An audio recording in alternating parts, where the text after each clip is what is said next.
ایک سمجھنے والی بات، کبھی کسی کے لیے مت رونا، کیونکہ وہ انسان آپ کے آنسوؤں کے قابل نہیں ہوگا، اور جو انسان آپ کے آنسوؤں کے قابل ہوگا وہ انسان آپ کو کبھی رونے ہی نہیں دے گا۔ ایک سمجھنے والی بات، کچھ لوگ خوشیوں کی چاہ میں روتے ہیں تو کچھ لوگ خوشیوں کی پناہ میں روتے ہیں۔ عجیب سلسلہ ہے زندگی کا، کچھ لوگ بھروسے کے لیے روتے ہیں تو کچھ لوگ بھروسہ کر کے روتے ہیں۔ ایک سمجھنے والی بات، ڈالی پر بیٹھے ہوئے پرندے کو پتا ہے کہ ڈالی کمزور ہے، لیکن پھر بھی وہ اسی ڈالی پر بیٹھتی ہے کیونکہ اس کو اس ڈالی سے زیادہ اپنے رب پر اور اپنے پنکھ پر بھروسہ ہوتا ہے۔ بے شک ایک بہترین بات سمجھنے والی، انسان کی زندگی میں یہ تین چیزیں بہت الجھی ہوئی ہوتی ہیں: دل، دماغ اور تقدیر۔ دل کچھ چاہتا ہے اور دماغ اسے پانے کے لیے راستے تلاش کرتا ہے، لیکن ہوتا تو وہی ہے جو تقدیر میں لکھا ہوتا ہے۔ بے شک ایک بہترین دعا، ہمیشہ یہ دعا کرے، اے اللہ ہمیں اس ہر چیز سے دور کر دے جو چیز ہمیں تجھ سے دور کر رہی ہے، اور ہمیں اس ہر چیز کے قریب کر دے جو چیز ہمیں تیرے قریب کرتی ہے۔ ایک سمجھنے والی بات، منزل کا راستہ دکھانے والا اگر صحیح ہو تو اس راستے پر ایک چھوٹا سا دیا سورج کی روشنی سے کم نہیں ہوتا۔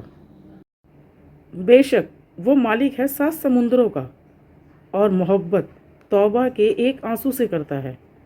میرا اللہ تو وہ ہے جو ہماری روحوں تک کو جانتا ہے۔ بے شک آپ بھی ہمیشہ یہی سوچیں، ہمیں دعا مانگنے کی فکر کرنی چاہیے، دعا قبول ہونے کی نہیں، کیونکہ جب ہمیں دعا مانگنے کی توفیق مل ہی گئی ہے تو دعا قبول انشاءاللہ ہو ہی جائے گی۔ اللہ تعالیٰ جب کسی شخص سے ناراض ہوتا ہے تو اس کو خود سے غافل کر دیتا ہے اور کسی ایسی چیز کی طلب میں لگا دیتا ہے جو چیز اس کی قسمت میں ہوتی ہی نہیں۔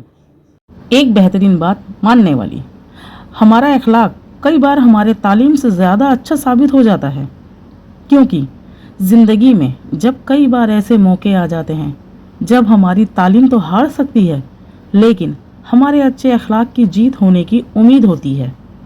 آج کے دور کا کڑوا سچ، کوئی بکھر رہا ہے، کوئی سنور رہا ہے، کوئی جل رہا ہے تو کوئی دوسروں کو جلا رہا ہے، کوئی اکیلے میں آنسو بہا رہا ہے تو کوئی نئے رشتے بنا رہا ہے۔